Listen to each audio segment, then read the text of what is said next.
Assalamualaikum warahmatullahi wabarakatuh. Wassalatu wassalamu ala Rasulillah wa ala alihi wa sahbihi wa mawala.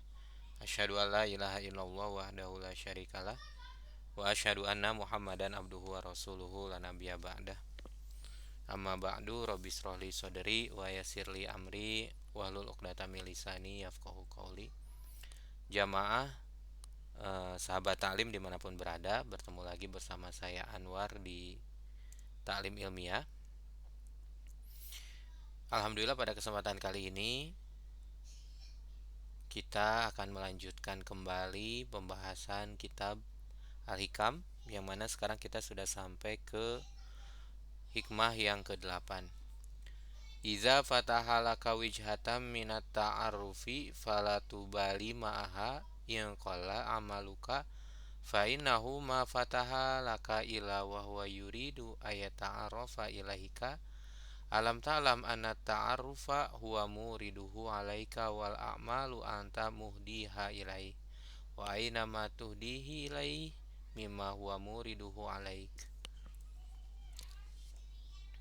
Apabila Allah telah membukakan bagimu suatu jalan untuk ma'rifat, untuk mengenal Allah, maka jangan menghiraukan soal amalmu yang masih sedikit. Sebab Allah tidak membukakan bagimu, melainkan Ia akan memperkenalkan diri kepadamu.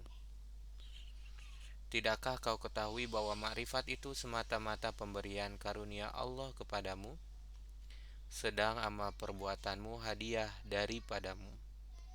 Maka di manakah letak perbandingannya antara hadiahmu dengan pemberian karunia Allah kepadamu? Masya Allah. Kadang kalau nggak ngaji kayak gini, kita nggak paham, kita nggak ingat, kita ngerasanya hidup ini biasa-biasa aja gitu, berjalan seperti pada adanya. Padahal sebenarnya ada banyak sekali karunia dari Allah Subhanahu wa taala untuk kita. Seperti ketika Allah membukakan jalan makrifat bagi kita. Ada yang mengartikan makrifat ini ya berarti seseorang bisa menjadi ulama begitu, menjadi asatiz, menjadi orang yang berjalan untuk mengajak orang lain ke jalan Allah. Ada yang mengartikan ilmu ma'rifat ini berarti kemudahan dalam memahami, menghafal dan menyampaikan serta mengamalkan ayat-ayat Allah, ajaran-ajaran Islam. Ada yang mengartikan ketertarikan yang luar biasa sehingga dikenal oleh masyarakat, sehingga bisa memberikan manfaat buat orang lain. Begitu. Lalu ma'rifat buat orang seperti saya seperti apa? Sungguh sangat sedikit gitu ya. Kalau misalnya ma'rifat dibatasi hanya untuk orang-orang yang bisa berdakwah begitu. Orang-orang yang bisa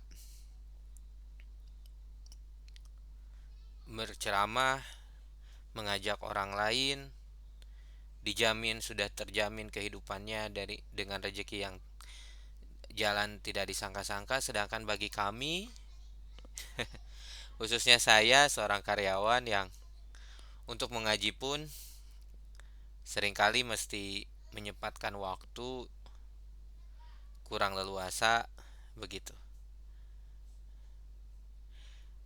Maka izinkan saya untuk memaknai ini sebagai keinginan untuk mendekat kepada Allah.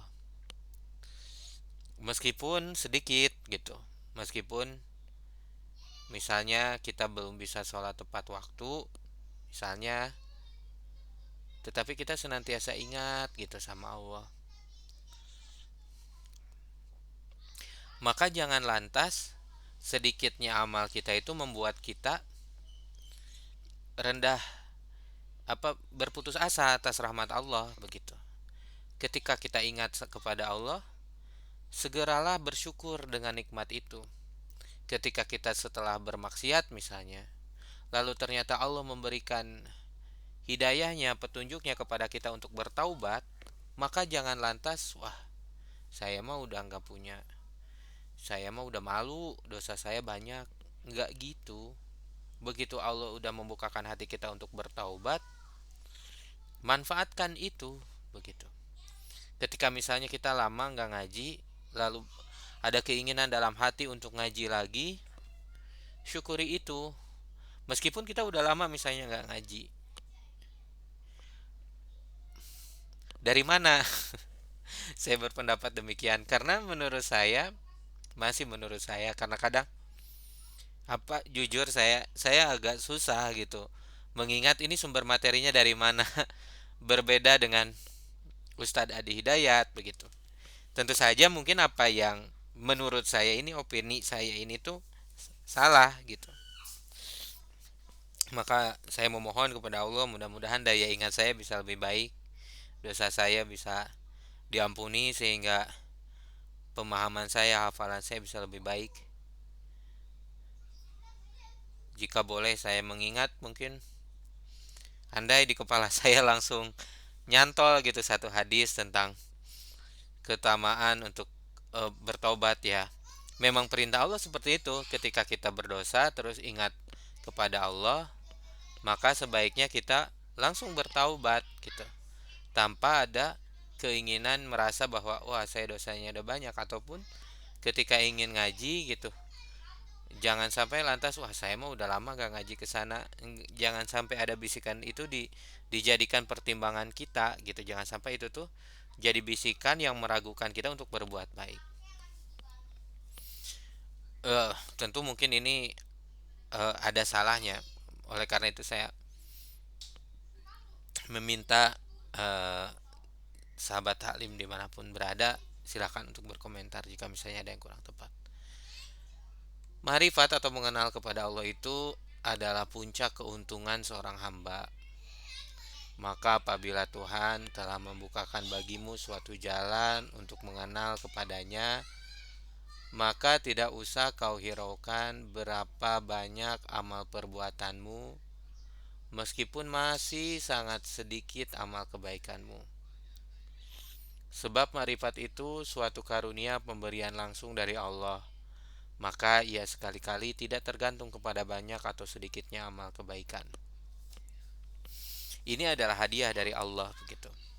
Ada kalau misalnya dulu saya belajar ma'rifat itu berarti ya kita mengenal Allah. Awalu wajibin al insani ma'rifatul ilahi bisikoni. Kalau dalam kitab Zubad kalau tidak salah.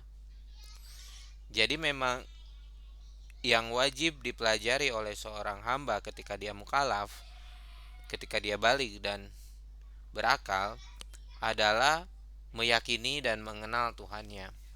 Maka ketika seseorang ingat Allah, berarti begitu. Lagi-lagi sepemahaman saya, misalnya dia ingat bahwa wah saya ini udah berbuat buruk, sementara Allah itu maha melihat, saya sebaiknya malu kepada Allah.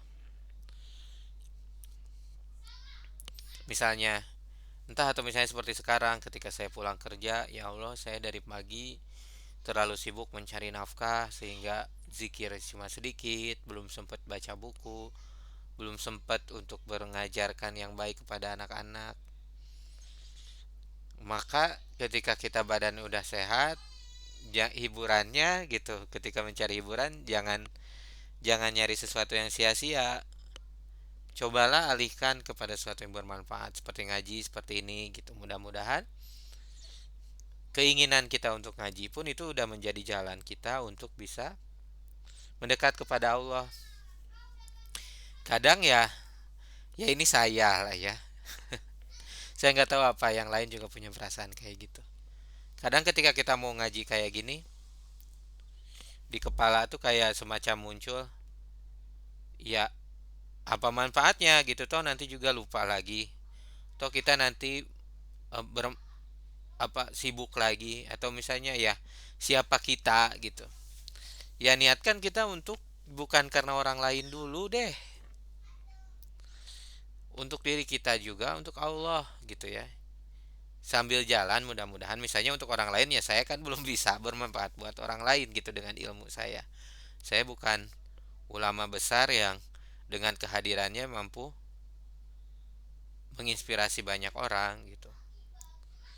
Ya bahkan yang mendengar pun hanya sedikit. Ya, ya biarkan dulu aja, yang penting hati kita ini yang dengerin dulu gitu.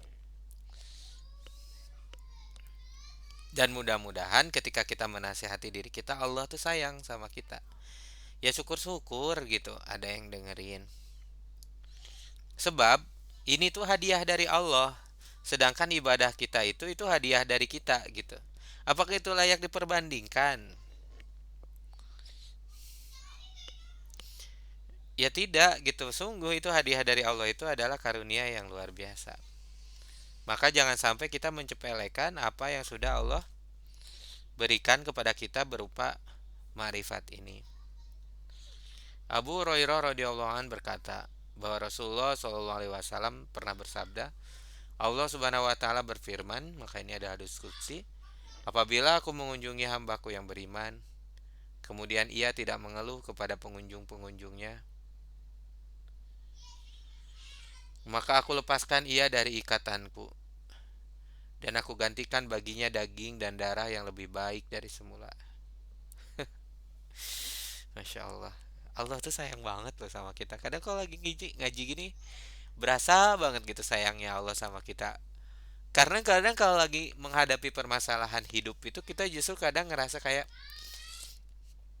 no, astagfirullah ya, saya saya berlindung dari godaan setan yang terkutuk. A'udzubillahi minasyaitonirrajim. Astagfirullahaladzim. Kadang suka ada gitu gerentes-gerentes, apa gerentes, kayak bisikan dalam hati kayak, Allah tuh sayang gak sih sama kita gitu, kok ujian kita kayak gini gitu, kok ujian kita kayak gitu. Kadang kita masih ngerasanya pakai logika kita. Itu salah satu bukti kadang kita tuh mikir pakai logika, masih belum pakai hati. Bahkan menatap pun, ketika menatap orang itu coba, hati itu bisa menatap, hati itu bisa mendengar, hati itu bisa merasa, hati itu bisa berpikir. Saya percaya itu karena hati itu dia seperti tubuh sendiri gitu. Kadang kalau kita lihat dari mata gitu, lalu kita berikan ketenangan bagi hati untuk bisa melihat pakai hati, kita akan beda rasanya gitu. Termasuk ketika membaca seperti ini. Dan tadi muncul di kepala saya, kalau misalnya kita apa, makrifat itu ya sama seperti pertolongan Allah datang itu, sama misalnya kita lagi tidur nih. Allah tuh sayang sama kita gitu. Saya setuju sih dengan pendapat ini. Saya lupa sumbernya dari mana.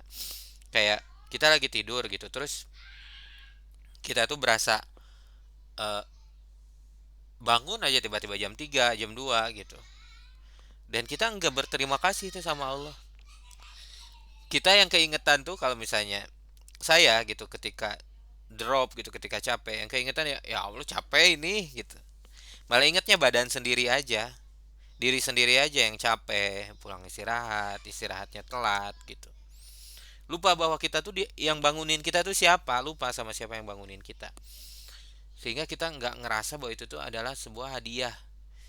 Kalau kita ngerasa, kalau kita ingat bahwa kita dibangunin malam itu adalah hadiah dari Allah, dan kita memiliki rasa terima kasih, itu udah kayak barusan misalnya saya dapat penghargaan dari atasan saya gitu, sebagai apa misalnya kita dapat hadiah lah. Ya kita pasti seneng kan ngerasa dapat hadiah. Nah kita tuh masih belum ngerasa bahwa makrifat ini adalah hadiah dari Allah. Misalnya dibangunin tengah malam tuh hadiah dari Allah. Keinginan untuk bertaubat itu hadiah dari Allah. Kita pengen ngaji, kita memiliki keinginan untuk mau ibadah, mau sholat, itu hadiah dari Allah. Kita bahkan gak akan ngerasa seneng ketika ngerasain itu. Nah, di sini Allah bilang nih. Di sini Allah berfirman, astagfirullah. Allah berfirman bahwa aku menguji hambaku yang beriman, kemudian ia tidak mengeluh kepada pengunjung-pengunjungnya, maka aku lepaskan ia dari ikatanku dan aku gantikan baginya daging dan darah yang lebih baik dari semula. Dan ia boleh memperbaharui amalnya sebab yang lalu telah diampuni semua. Masya Allah. Yuk kita bertobat di setiap saat kita. Yuk kita makin makrifat kepada Allah. Insya Allah kita bisa lebih baik kok. Kalau misalnya kita masih banyak dosa sekarang gitu, dosa-dosa yang telah lalu. Jangan membuat kita merasa putus asa, jangan membuat kita merasa tidak berharga gitu. Karena buktinya kita masih diberi hidayah gitu. Itu tuh bukti kita tuh disayang oleh Allah. Diriwayatkan Allah Subhanahu wa taala telah menurunkan wahyu kepada salah seorang nabi sallallahu alaihi wasallam. Aku telah menurunkan bala atau ujian kepada seorang hamba, maka ia berdoa dan tetap aku tunda permintaannya. Akhirnya ia mengeluh.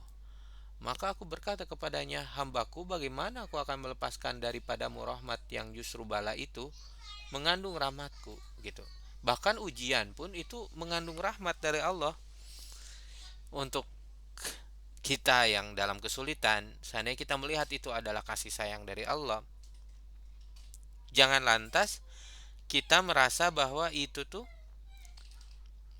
balah apa itu tuh musibah gitu. Karena itu bisa jadi tanda rahmatnya Allah. Karena dengan segala kelakuan kebaikanmu engkau tak dapat sampai ke tingkat yang akan aku berikan kepadamu. Maka dengan bala itu engkau akan dapat mencapai tingkat dan kedudukan di sisi Allah. Masya Allah. Ya, jadi apapun yang kita terima hari ini, mari kita ridhoi, mari kita jalani itu sebagai nikmat Allah. Agim udah sering sih nyampein ini. Kadang saya nggak bisa, belum bisa tuh ngoneknya gitu. Jadi apapun yang terjadi hari ini, keluarga yang kita terima, pekerjaan yang kita jalani, peran di dalam masyarakat, dalam keluarga, dalam bernegara, apapun posisinya, sadari itu adalah rahmat dari Allah Subhanahu wa taala. Demikian sahabat taklim sekalian, hikmah yang ke-8 mudah-mudahan bermanfaat. Wa'alafu minkum, wassalamualaikum warahmatullahi wabarakatuh.